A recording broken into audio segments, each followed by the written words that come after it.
Welcome to Quill Sword Blogcast. Harris is losing. The three of you who have followed me for more than a week will probably already know that I believed Harris was in fact behind, despite what the polling seemed to indicate. Tune in Friday for the long version of why polls are so bad, but today I'm basing my new assessment on a different piece of evidence. I am now convinced that Harris is trailing much worse than we had been led to believe. I've been couching my analysis because of something that happened in mid-July. I mean after Biden's ouster. Harris received a huge amount of financial support as she took the top spot as nominee. That wasn't particularly important as lots of Democrat donors are wealthy. But Harris's campaign reported a significant number of small donor donations, especially first-time donors. Those normally matter. I was very surprised at all the small donors. That gave me pause as it could easily indicate a wider support for Harris than I'd seen evidence for. It struck me as suspicious, but I couldn't be sure that my suspicions weren't just my bias talking. So I allowed that Harris's campaign might actually be tied with Trump's. At first, that still seemed plausible, but there was nothing supporting her numbers. Really, nothing. Biden got away with the hiding in the basement strategy, but Harris clearly wasn't getting off so easily. Why, then, were the popular polls showing her with a slight edge? Skipping all the really silly polls, I was still seeing a consistent tie within the margin of error. A wash. But even that seemed inconsistent with her public performances and the weight of events. Not even a dock strike and 2 hurricanes seemed to dampen her numbers. That was weird. In fact, it was too weird, and I began to seriously doubt that Harris was doing nearly as well in the popular vote as pollsters indicated. But then there were still all those small donations. That nagging doubt from the small donations died horribly this morning when I watched a video entitled Act Blue Small Donor Scam Exposed by Victim in New Lawsuit by a YouTuber whose last name I cannot pronounce and will not butcher. But anyway, his first name's Robert, Gouveia Esquire. Links in description is the name of his channel. The lawsuit that the gentleman reviewed alleges that some person or group unknown had been making fraudulent small amount donations to a number of Democrat candidates, including Kamala Harris. Allegations aren't proof. But this lawsuit backed up its claims with a number of receipt emails to a Republican who had not made any of the small donations that they were thanking him for, nor did he use the credit card or the names associated with the donations. Uh-oh. I've explained previously that small donor donations are an indicator of how well a candidate is doing.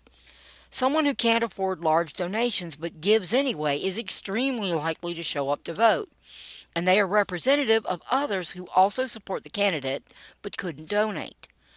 Big donors only vote once, no matter how much money they give.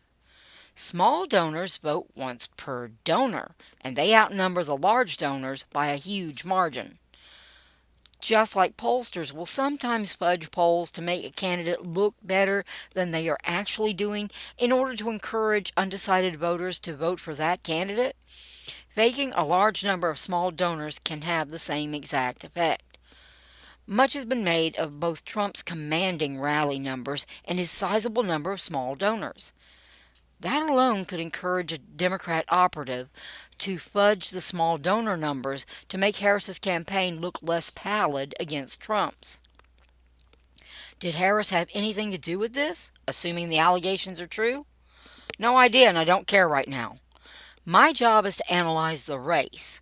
Knowing that there is credible evidence of manipulation of the small donor numbers is enough to change a sizable portion of my analysis. My new analysis is that Harris is trailing badly and is likely to lose the election by a significant margin. All the normal indicators and the silly way that pollsters are reporting right now point to a comfortable Trump lead. Democrats panicking are something of a cherry on top. The new analysis is much more in keeping with all the indicators. And yes, I just ignored the small donors altogether. Why? Because credible evidence isn't proof, and I won't have that until well after the election is over and done. Never use untrustworthy numbers no matter how much you like them. Since I can't trust the indicator, I don't use it. Where does this leave us? Well, there's a better than average chance that Trump will actually win the popular vote. That's a personal victory for him and a boost to the legitimacy of his upcoming presidency. It also doesn't really matter. The Electoral College, not the popular vote, elects the president. Even RCP's silly version still shows a Trump lead of 219 current electoral votes. For those of you not watching this, I think the map below is far more likely to be correct. I mean, seriously, RCP? When the heck did Texas become a toss-up? This is much more like it. Thanks for the create your own map feature, RCP. This one now shows Trump and Vance with a 302 margin in the Electoral College, well above the 270. Someone else created this version, but it comfortably aligns with the current polling. Personally, I think it may be a little conservative. I'm dubious Trump will lose Wisconsin or Virginia. Regardless, I don't see any realistic electoral college assessment that doesn't have Trump above the coveted 270.